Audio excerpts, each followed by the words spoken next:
Welcome back to another cool tool show and tell. Today, once again, I've got Jordan Bunker back with another tool recommendation. Jordan, what are we talking about today? Today I have a tool that I didn't think that I would like at first, but it's actually really grown on me. It's an electric screwdriver called the Wowstick. Strange name, but a really useful tool.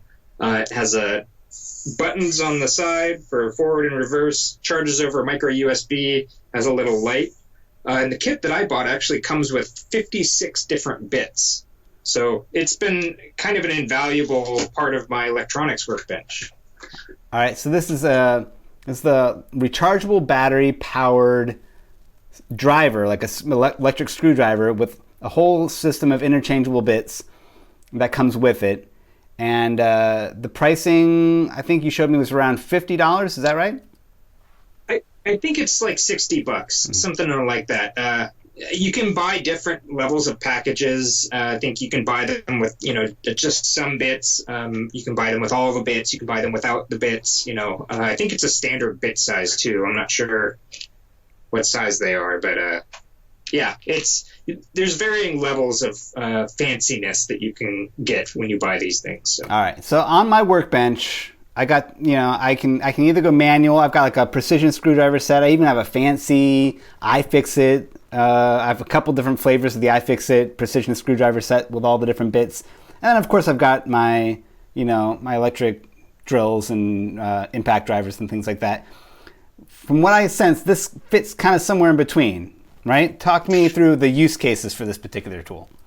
So this is it's not meant to like replace your drill or driver, and it kind of replaces the iFixIt kit for me because I have one of those as well. But if I'm working on something where I know I have 16 screws, and they're all the same, Phillips 00, I'm going to reach for this thing because I know zip, zip, zip, zip, zip. This thing lasts like an hour or so. I can sit and disassemble something on my workbench and put it back together. I've been using it a lot for like 3D printed projects where you have like those M3 screws everywhere. And, if you have something that's like, 30 millimeters long, you're going to be sitting there turning it for a long time, but it's a lot easier to just push a button. Now, for the bits that go into it, are they a specific type of bit? Are they hard to find? Because sometimes I know these little boutique driver sets, finding the replacement bits if you lose one can be a real hassle.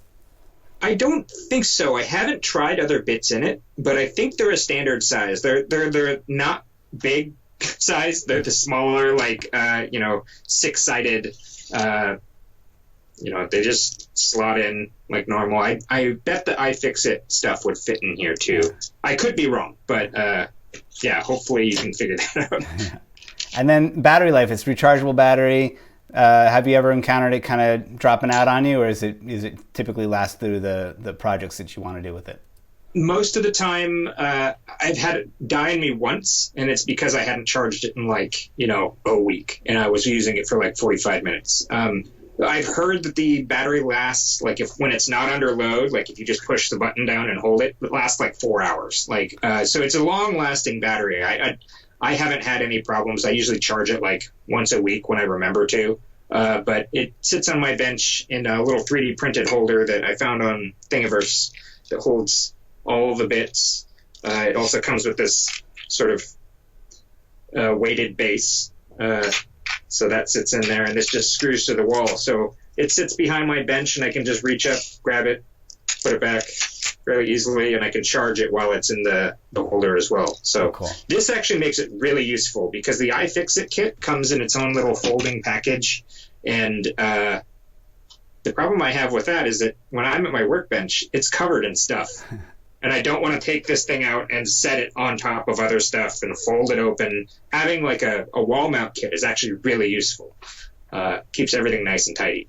I could definitely use that situation because I know exactly what you're talking about. Where if I could pan over to my workbench right now, it's such a mess. And then you get the rollout kit or even like the clamshell kits, and you got to find a space for them. And then invariably you're going to knock it over and it's going to fall. So that's the selling point for me. Although you're saying that it doesn't come with the 3D printed wall mount kit, you have to go out and do that yourself.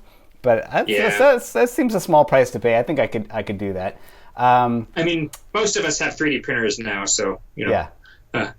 They've gotten really inexpensive. And then you make it your own too. And that little base that you showed off, that's not a charging base, so that's really just a holder. I thought it was a charging base. I wish it was a charging base, but it's just like a little weighted holder. So it just kind of, it sits, it balances on your bench. My hand's not very flat, but yeah, it just sits in there. It makes it really nice if you need it off the wall, or if I need it off the wall, I'll take the base out and, it wobbles quite a bit, but, it holds it pretty well. It gives you a place to put it so that it's not rolling around on the workbench, though, right? Because it does look like you'd have some problem with it just rolling around. Yeah, no, I haven't had it roll around on me. The one thing that I need to modify on this 3D printed thing is that the hole goes all the way through, right, on the base.